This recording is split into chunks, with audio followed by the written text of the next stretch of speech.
Hello friends, good morning. Welcome back to my channel. आज का दिन है 19 नवंबर 24 ट्यूसडे। आप सभी का मेरे चैनल पे स्वागत है और भगवान शिव आप सबको आशीर्वाद प्रदान करे। वो देवों का देव महादेव है, उनसे बड़ा कोई नहीं है। अगर उनकी कृपा हम सब पे बनी रहेगी तो हम हर मुसीबत से हमेशा ऊपर आ जाएंगे। इसलिए भगवान शिव की आराधना कीजिए, उनका ध्यान कीजिए, वो आपको हर मुसीबत से जरूर निकालेंगे। इस वक्त गिफ्ट निफ्टी 70 पॉइंट्स प्लस दिखा रहा है। मैं बहुत दिनों से आप सबको ये बोल रहा हूँ कि गिफ्ट निफ्टी का फार्मूला बिल्कुल गलत है। कहीं से कुछ समझ में नहीं आता है कि वो किस हिसाब से कैलकुलेशन करता है। अगर वो फार्मूला सही होता तो प्री ओपन में मार्केट वैसे खुलता और मार्केट ओपन भी वैसे होता। ना तो प्री ओपन में मार्केट वैसे खुल रहा है, ना एक्चुअल ओपनिंग वैसे आ रही है। कल भी गिफ्ट निफ्टी के हिसाब से ना तो प्री ओपन आया ना मार्केट खुला। ये बहुत ही मिसगाइड करने वाली चीज़ है, कुछ इसमें समझ में नहीं आ रहा और ये बहुत ज़्यादा कंफ्यूज कर रहा है। इस वक्त गिफ्ट निफ्टी 70 पॉइंट्स प्लस दिखा रहा है, जिससे मैं बिल्कुल सहमत नहीं हूँ। ये बिल्कुल गलत है। कोई कारण नहीं बनता कि गिफ्ट निफ्टी इस वक्त 70 पॉइंट्स प्लस। अच्छी बात है, मार्केट प्लस होता है, सब पैसा कमाते हैं, कोई प्रॉब्लम नहीं है। देखिए, मेरे हिसाब से आज की रेंज रह सकती है मैक्सिमम 23545 पे उसको बहुत बड़ा रेजिस्टेंस है। उसे 234,545 के ऊपर क्लोज करना पड़ेगा अगर उसको ऊपर जाना है। और मुझे 23545 आज की रेजिस्टेंस लगती है और नीचे मुझे 23245 आज का बॉटम दिखाई देता है। कल भी निफ्टी ने 250 पॉइंट्स का स्विंग टोटल लिया था, 250 पॉइंट की रेंज में उससे ट्रेड किया था। आज मुझे लगता है 250 से 300 पॉइंट की 250 टू 300 पॉइंट्स की रेंज में वो ट्रेड करेगा।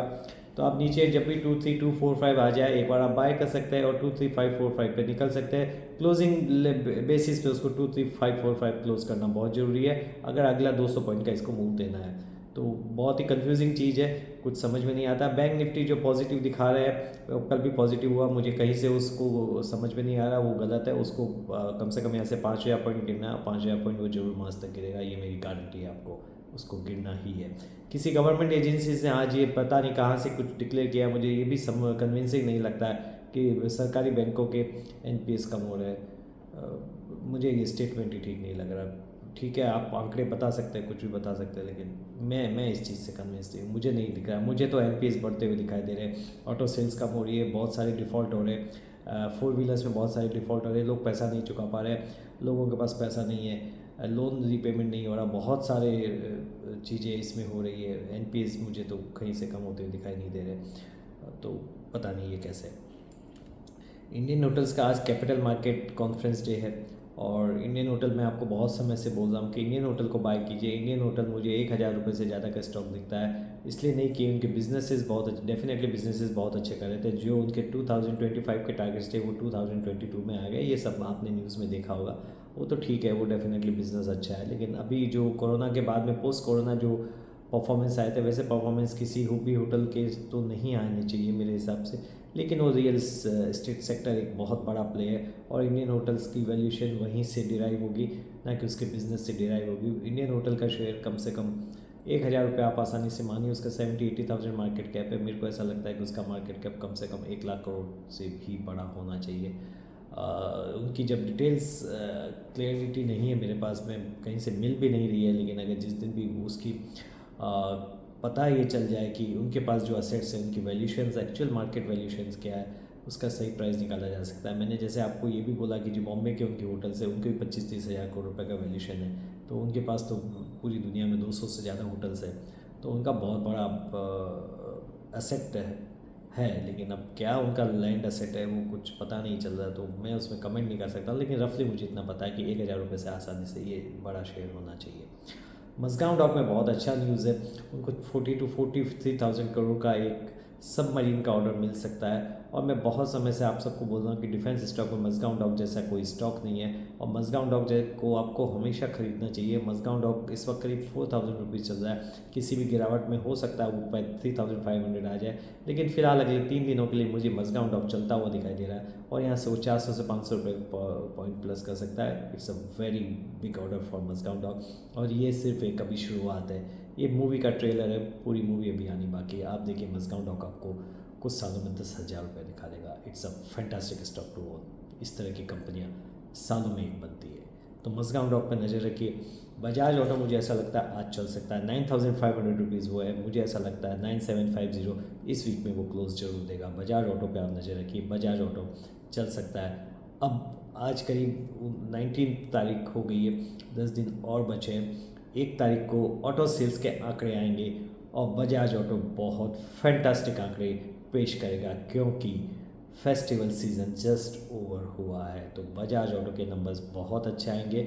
बजाज ऑटो आने वाले नंबर्स को प्रीएम्प्ट करेगा और मुझे ऐसा लगता है एक बार बहुत जल्दी 1 तारीख के बाद में वो 10,000 रुपये बजाज ऑटो क्रॉस कर सकता है। तो बजाज ऑटो पे नज़र रखिए। सरकार ने, गवर्नमेंट ने विंडफॉल टैक्स ख़त्म करने का डिसीजन लिया है। विंडफॉल टैक्स वो होता है जब अनएक्सपेक्टेड स्पाइक किसी भी चीज़ में, क्रूड के प्राइजेज़ में, कमोडिटी के प्राइजेज़ में आते हैं, तो सरकार उन पर विंडफॉल टैक्स लगा देती है और विंडफॉल टैक्स सरकार वसूल करती है। वो हर कंपनी के लिए नेगेटिव होता है, लेकिन विंडफॉल टैक्स खत्म करने से ओएनजीसी जो कि क्रूड का प्रोड्यूसर है उसके लिए एक अच्छी बात है और ओएनजीसी का शेयर आज चल सकता है। ओएनजीसी के शेयर्स पर नज़र रखिए। मेटल के शेयर्स मैंने आपको कल बताया था, मेटल के शेयर्स कल सारे चले, तो मेटल सेक्टर पर नज़र रखिए।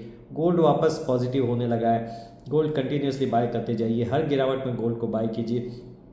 90,000 का टारगेट है मेरा मास तक, गोल्ड 90,000 बहुत आसानी से आ जाना चाहिए, तो गोल्ड लीजिए। एल्यूमिनियम है, कॉपर है, ये शेयर्स में आप ट्रेड कर सकते हैं। वेदांता का आप ओन कीजिए, वेदांता को आप हमेशा के लिए बाय कीजिए। अगर कोई भी गिरावट भी आती है तो वेदांता को जरूर खरीदिए। हर साल ये 100-150 रुपये का आपको डिविडेंड देता है, तो Vedanta is a stock to own forever. So Vedanta को बाय कीजिए और ब्लाइंडली अपने पोर्टफोलियो में रखिए। तो वेदांता एक अच्छा स्टॉक है। क्रूड $73 के ऊपर ट्रेड कर रहा है, वो बहुत अच्छी बात है और मैं खुद ये चाहता हूँ कि क्रूड $70 से नीचे नहीं आना चाहिए, क्योंकि $70 से नीचे आने से भी हमको तो कुछ मिलने वाला नहीं है। हमारे यहाँ तो पेट्रोल और डीजल के प्राइसेस कम नहीं होते, लेकिन वर्ल्ड इकोनॉमी के लिए बहुत अच्छा है कि क्रूड $70 के ऊपर ट्रेड करे, तो एक मंदी से हम बचा जा सकता है।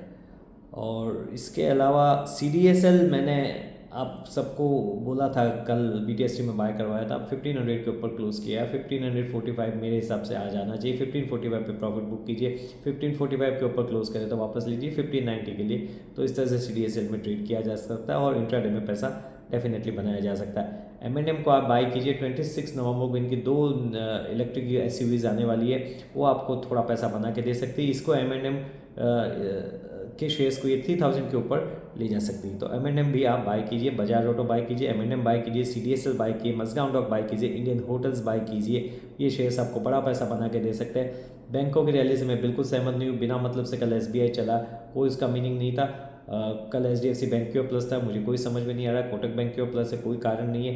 बैंक निफ्टी को चलाने का तरीका है, बैंक निफ्टी को गिरना तय है और बैंक निफ्टी जरूर 50,000 के नीचे बहुत जल्दी ट्रेड करेगी। आप पेशेंस रखिए, बैंक निफ्टी को कंटिन्यूसली पुट कीजिए, आप बहुत बड़ा पैसा बनाएंगे। डरिए नहीं, बैंक निफ्टी आपको कभी भी धोखा नहीं देगी पुट में। तो मैं हमेशा से आपको काफ़ी समय से बोल रहा हूँ, जब बैंक निफ्टी बहुत ऊपर थी तब भी मैंने 45,000 का टारगेट दिया, तो 45,000 तो बहुत आसानी से मार्च में आ जाएगा। आप देखिए, अच्छा कुछ भी नहीं है इकोनॉमिक फ्रंट पे। जो भी पिक्चर दिखाई जा रही है, बहुत कोशिश की जा रही है कि किसी तरह से किसी चीज़ को ठीक किया जाए, लेकिन डैमेज इतना हो चुका है कि आप उसको कितना भी ठीक कर ले, वो कोई फटा हुआ कपड़ा होता है उसमें वो रफ़ू की जैसे होता है, वो साफ दिखाई देता है। तो ये रफ़ू करने की कोशिश की जा रही है, लेकिन ये जो डैमेज किया है उसको डैमेज कंट्रोल करने में अगले 5 साल लग जाएंगे। तो बने रहिए मेरे चैनल के साथ। 11 बजे लाइव में मिलते। Thank you, take care, have a very nice day. God Shiva bless you all. Thank you.